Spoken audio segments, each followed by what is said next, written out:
Don't lie. That's a good intro. That is a Hoedown intro if I've ever heard one. You know it's good. I know some of you missed the old one, but you got to acknowledge that one's good. I'm just going to keep harping on it. I'm very proud of that. Because it's the Showdown Hoedown, and so you got to have a Hoedown song. By the way, I hope this ain't the first time you've seen me today, because we definitely had the Cutdown Hoedown earlier today, where we were sweating the cut sweat, powered by Cutsweats, which I have up right here, like behind me. See this right here? That's Cutsweats. And we had a good time. We kept quite a few people in there, tons of questions. I've never had 90 minutes go by so fast in my life, probably because I was having such a good time watching that fucking loser Rory McIlroy just implode quad, and then of course he rolls like a 14-footer in to save double a couple of holes later. What a bum. Which, by the way, I'm going to play him tomorrow. There you go. I've already spoiled it for all of you that think that I won't play Rory. Oh, I'm playing him tomorrow. Mush City coming to Rory and his soul tomorrow, courtesy of your buddy Degenerate75, which, by the way, we call that a segue in my business. I am the Degenerate 75. I am a high-limit DFS player who's trying to do something a little bit different, trying to give viewers of the PGA DFS community the perspective of a high-limit player, but also doing it in a somewhat entertaining manner. I bet after you watch this show, you will probably say to yourself, man, that guy knows his shit. And if you don't think that, you'll probably think, man, that guy was entertaining. And if you don't think either of those, well, then you probably shouldn't fucking watch this station. It's not going to be for you. But we do have quite a few people that do like it. The channel's growing like crazy. We're well on our way to 1,000 subscribers. Get me there, people, because I want to win this bet so bad. I got a huge bet with a couple buddies that I can't get to 1,000 by the Open Championship. We're well over 800 now. Just go get one friend to subscribe for me. They don't even got to watch. Just help a dude out. If you're new, you go subscribe, go like this channel, and go turn on notifications, because I do this shit regularly. Every Friday night I do round 3. Every Saturday night I do round 4. Every Wednesday night, the big emergency stream at 7 p.m. Central Standard Time Zone, which got over 2,000 views this last week. I got 2,000 views on a YouTube video. I'm like 6 weeks old. Like, what the fuck's going on here? Like, I believe in YouTube terms, I've went from a nobody and I've graduated all the way up to like slapdick. So we are moving up in this world. We are excited. I appreciate all of you and thank you, especially those of you that keep coming back and supporting me. It's not lost on me. I appreciate you. I'm going to keep putting out the content, keep helping you try to win. That's what I do. More than anything, I'm going to try to help you get better. We're also in pod form. If you're not a YouTube kind of guy, go check this out on Apple Pod. Go check me out on Amazon Pod, Spotify. We're on all of them. The Showdown Hoedown. Leave me a 5-star review over on Apple Pod, and if you do, I'll put your name in a big drawing. I give away $100 tickets every single week where you get to play with me in the tournaments. We make the lineups together, and I split the profits with you 50-50. It's badass. I've already had 6 winners of the drawing, and 4 of those won money. And then most of them are gangsters, and they said, fuck it, let's roll it again, and then we're just going to make lineups again this weekend. So I'm very excited about that. I'm going to keep doing it. The best way to get your name in there is to go leave a 5-star review for the pod, but there are other ways. The easiest way to do it, if you don't want to commit to like writing nice things about the show, is just go like this YouTube video, go leave a comment on this YouTube video and say who is the one guy you're definitely playing tomorrow,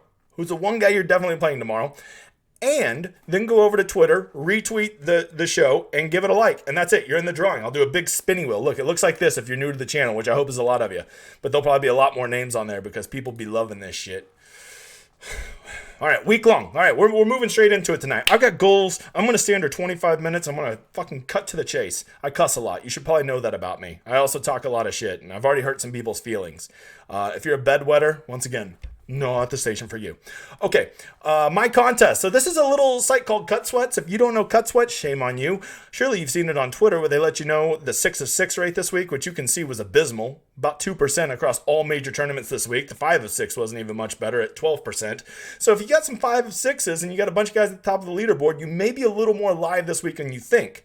But when you do like me, I'm a high limit player. I did over 300 lineups this week. I don't want to go hand count all those motherfathers and see how many of them are 6 of 6s. So I just come over here to Cutsweats and I can see in the $20 pitch and putt, I did 150 lineups. I have precisely 1% of them that is a 6 of 6. Let's go. No, I mean, that happens, man. I played, let's see.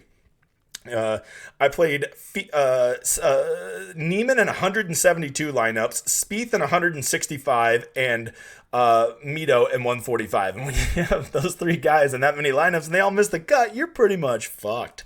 And so that's me this week. We are totally dead at week long. You know, at this point, you're just trying to recoup as much of your money as you can and move on for next week. And probably like, oh, you lost so much money. I thought you were so good. First of all, dumbass, it's really hard to win at GPPs. You're going to lose the vast majority of weeks you play versus the weeks you win. Furthermore, I won way more than this last week at the US Open to cover any of these losses. Plus, I'm kind of the Showdown king, so I'll get it all back this weekend. Watch, I'll spike the F out of a GPP tomorrow. You watched. You heard it here first. All right, so this is Cutsweats, and if you think, man, this looks really cool, I want to see how my players are doing, or my lineups, or how many 5 or 6 of 6s I have. Hopefully you have some 6 of 6s. Well, I got a sweet deal for you, because I have partnered up with Cutsweats, and if you go over there and put in the promo code DEGEN75, DEGEN 75, all lowercase, he's going to give you half off the first month. And I'm telling you, if you are serious about PGA DFS golf, you do this thing for a month, you'll stick with it. I swear to you, I've probably had 20, 25 people sign up, and all of them are like, this is amazing. I can't believe I knew life before this. So that's Cutsweats. You should definitely check it out. Normally it's more fun because my week long isn't such a disaster, but it's a disaster this week. You know, I've faded all the guys that are killing it, and all the top guys I went with are doing horrible. And I had really good plays. You know, like you can go look at the current scores. You know, I have all the Harris English and Party Marty and KH Lee and Howell and Long, all these really great low-owned plays. But I picked all the wrong studs, and, you know, it's kind of my fucking thing. Okay, so let's get on to tomorrow's slate. It is round 3 Showdown. It isn't the biggest edge. That's definitely round 4, but there is still an edge to be had at round 3, especially when there's a guy who is way out in front of everybody that's a big name. And if you don't know, that's happening right now. What's the first thing we always look at when we're looking at Showdown? What's the first thing we look at? Hey, new guy, I'm talking to you. No, that ain't it. Always go check the wind. You always go check the wind and weather, because that is the thing that directly correlates to scores on the course and what wave might play well. And you look at tomorrow for Cromwell, Connecticut, I would say that is about as good as scoring conditions can possibly be. I will acknowledge it gets a little hotter in the afternoon, so you got to imagine those greens are going to bake out just a hair. So I would imagine the earliest guys are going to have primo conditions to just go attack this course. I'm going to be playing guys that are going out as early as possible. They're going to have the best scoring conditions. And because they're going out first, that means they're lower on the leaderboard. And if you don't know anything about Saturday's Showdown, the number one indicator of if somebody's going to be highly owned is where they're at on the leaderboard, because people are fucking morons and they think that where they start Saturday somehow gets them more points. This ain't Sunday Showdown, homie. There's no position points. A guy that's T64th and a guy that's in second place have the exact same ability to score the same amount of points. There's no built-in position points. So consider that when making your lineups, that just naturally when if you're between two guys and one guy's T7 and one guy's T56, always play the T56 guy, because he will be lower owned simply just because of where he's starting. And not to mention, you might get a little bit, I would say, just looking at this, I would guess at least a quarter to a half a shot difference in scoring conditions for the morning guys versus the afternoon guys. We are adults here, if you don't know, so we check more than one source. Let's go see what my friends over at Willy Weather are saying about tomorrow. Cromwell, Connecticut, calm, light, gets all the way up to 4 miles an hour. No, 3 miles an hour. Woo! These guys are going to be struggling tomorrow. I'm kidding. Stop being so serious. And let's go ahead and check the Weather Channel, because, you know, I've heard they do weather. Tomorrow, Saturday, they got it peaking at 4. Ooh, scary stuff. Let's see, a little contest selection for tomorrow. You know, this contest selection thing is getting a little old. I kind of feel like I've done it enough that you should know. Tomorrow, the main contest, what am I on here?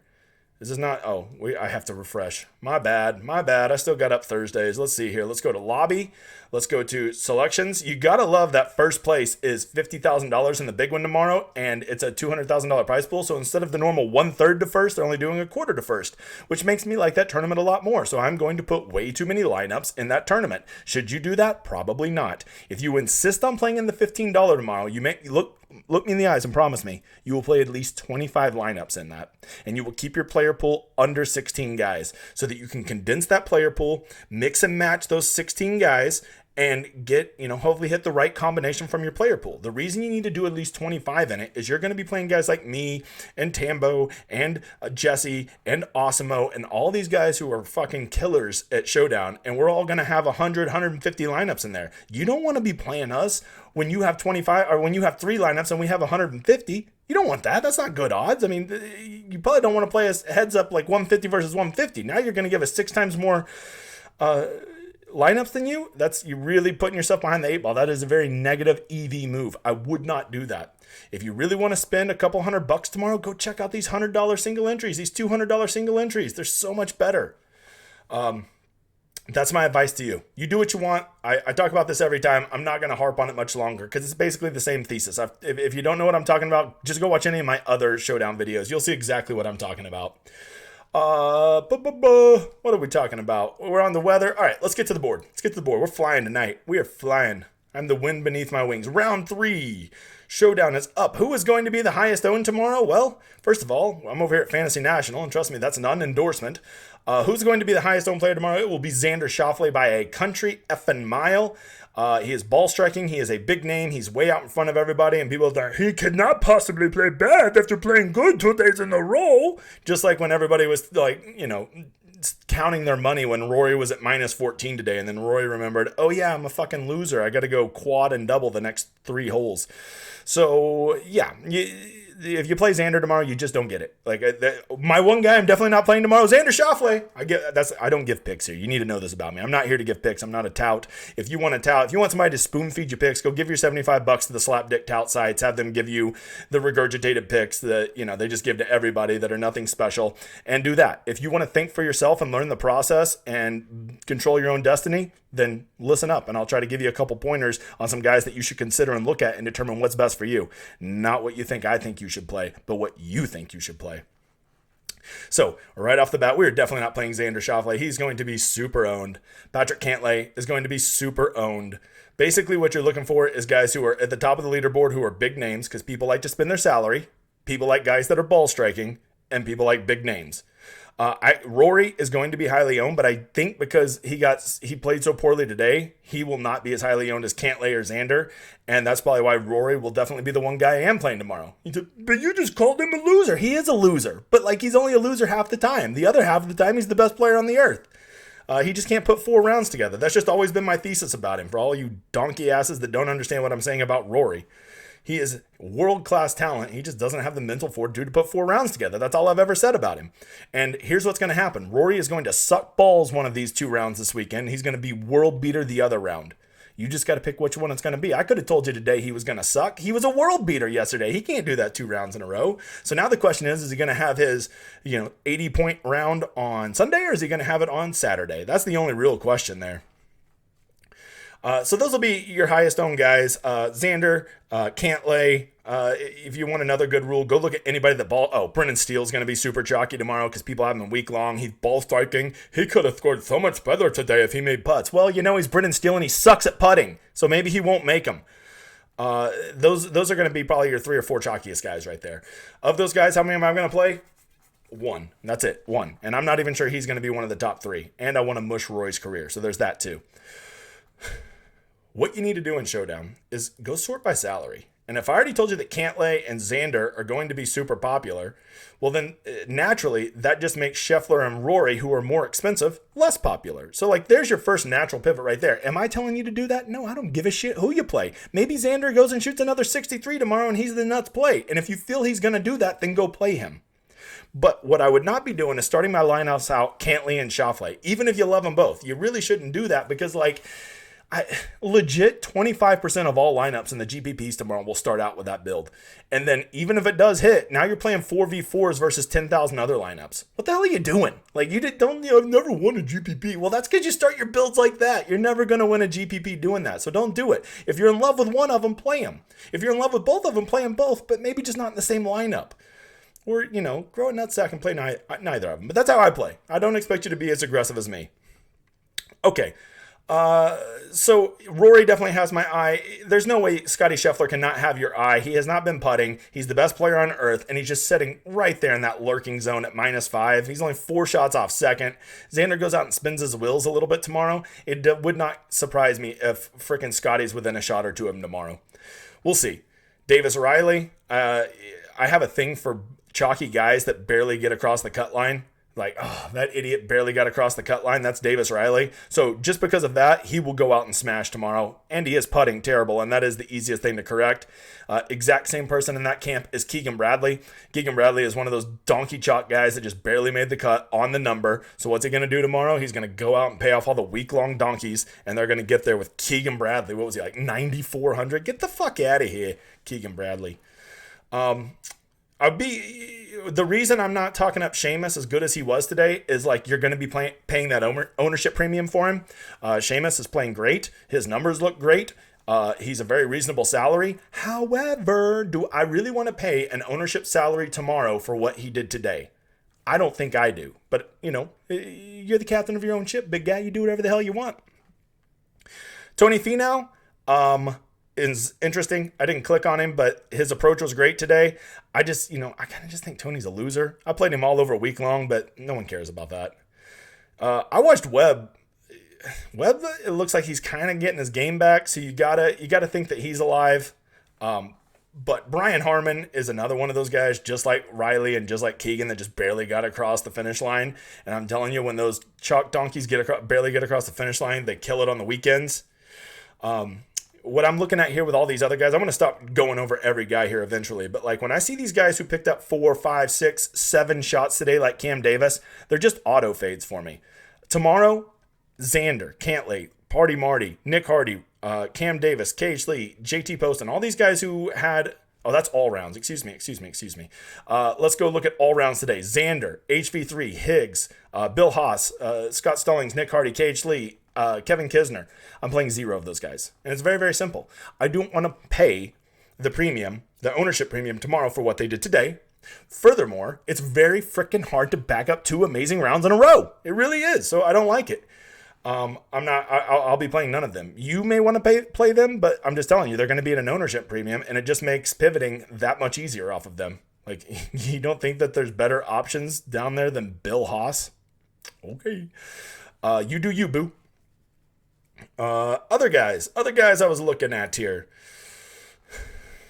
Some guys that caught my eye. Brennan Steele. Donkey Chalk Brennan Steele is just going to annihilate this course this weekend. Tigala is playing really well. I would encourage you to really go look at round 2 today, because I think round 2 scoring is going to be much more indicative of how round 3 plays than how round 1 was. There was a pretty significant, I don't know if significant is the right word. Why do I not have data golf up? There was round 1 played, about even, and then today played about 1 under. So almost a full shot difference. That's a pretty significant difference over that large of a pool. So I think tomorrow you're going to start seeing -1, maybe -1.3, because we'll have all the slap dicks out of the tournament as the course average. And when you have that is going to lead to good scoring. So a guy like Tigala and Neesmith, that's why I want to see guys who played well today, because if they were ball striking in the conditions today, to me, that is a much more direct correlation. So somebody like Tigala, Neesmith, Kramer Hickok missed the cut, so I wouldn't play him. That's a bold strategy. Patton Kazire.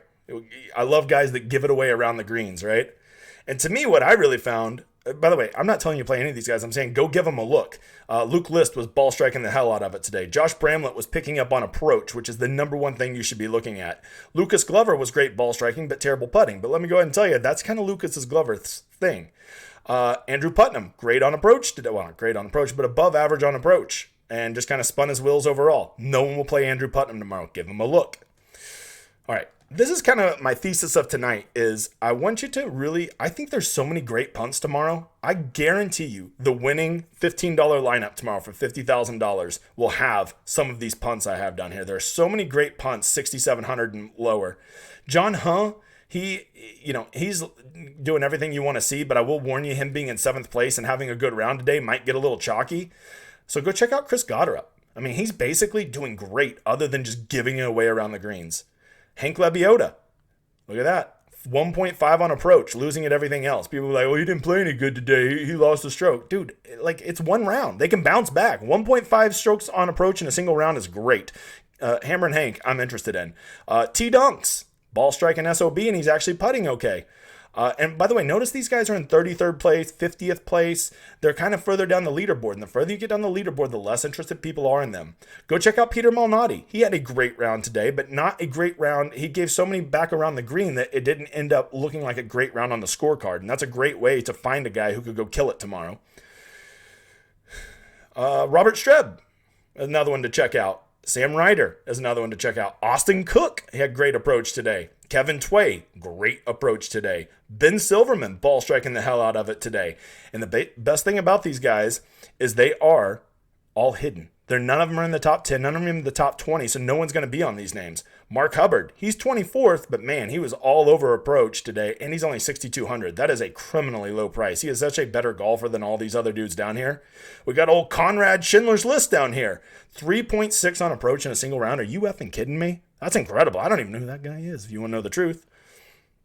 So kind of what I'm thinking is I really like the pick your 2 or 3 guys up here. I mean, you could start your lineup Scheffler, Rory, Harman, easy, and then just go grab 3 of those 6K guys. And I'm telling you, there's a lot of good ones down there.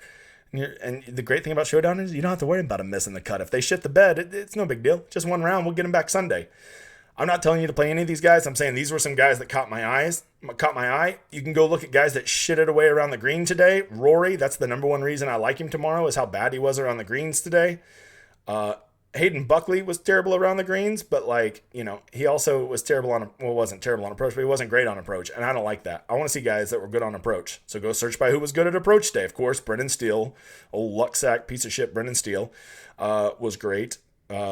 Anybody else? I mean, if they were good, I probably would have already marked him. Adam Svensson was great on approach today, but once again, I'm not going to pay that ownership premium for him coming off a hot round. Plus, he picked up over a stroke putting today, and he is a world-class terrible putter.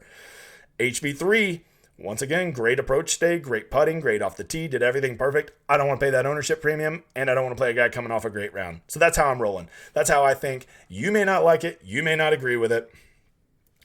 I've given you some pivots to consider instead of the highly owned guys. Last thing to check is let's go check some round 3 scoring. I thought I already had this up. Let's go look at the last 12 rounds and let's go see who's been scoring well on round 3 scoring. And let's see if anybody kind of pops up and catches us off guard. Of course, I'm on the wrong frickin' round. Hey, don't forget to go like and subscribe and leave that comment saying who's the one guy you're definitely playing. Leave your Twitter handle so I can get you in the drawing also, okay? So here we go. Round 3 scoring. Who is up here? Scotty. Ooh, Strillman, huh? Let me go check out old Kevy Strills. Kevin Strillman, where you at? Is he 7,200? Kevin Strillman? What the fuck is he? Kevin Strillman, 7,200. What am I missing here? Okay, I'm clearly drunk. I cannot find Kevin Strillman. So we'll just go search by first name because they search by first name on here. Kevin Strillman, 6,900. Oh, must have different. Yeah, okay. Kevin Strillman's interesting too. Good round 3 score, and he picked up across all categories today. I'm interested in that. Who else do we got? Anybody else that's cheap? Nasty Nate Lashley. Let's go check out Nate. T33. Nate Lashley. Did he do anything today? Yeah, I mean, he lost on approach, was the most important, but he did pick up everywhere else, and traditionally he's good on moving day. So something to consider. You can go look at these things yourself. I'm just giving you some pointers. You pick whoever the hell you want. You play whoever the hell you want. Don't be like, you said don't play Xander. I didn't say shit, motherfucker. You play whoever you want. I'm telling you, it ain't for me. He's the one guy I'm definitely not playing, and the one guy I definitely am playing is... I'll stick with Rory. Rory is the one guy I'm definitely playing, because he's either going to kill it tomorrow or kill it Sunday, so I got a 50-50 chance of having a smash play. I appreciate you guys being here. I tried to keep this a little bit shorter tonight. I'm still worn out from our cut down hoedown that we do. We're going to start doing every Friday for the Cutsweats. You need to be there to check it out. Be in there. We'll look up how you're doing. We'll sweat some guys together. We'll talk some shit. It's a pretty good time. Ask the people that were there today. Had over 200 people stop by today. So I appreciate all the support, guys. Continue to spread the word. Like these videos. Go retweet on Twitter. Make sure to like over there. Leave a comment with your Twitter handle. Get in the drawing. I want to win us $1 million together as a team. It won't be me. It'll be us, brother. I'll see you guys tomorrow night. I'll also be on GS Luke's show doing his price picks. I will see you tomorrow night twice. I hope y'all kill it tomorrow. Enjoy my new outro.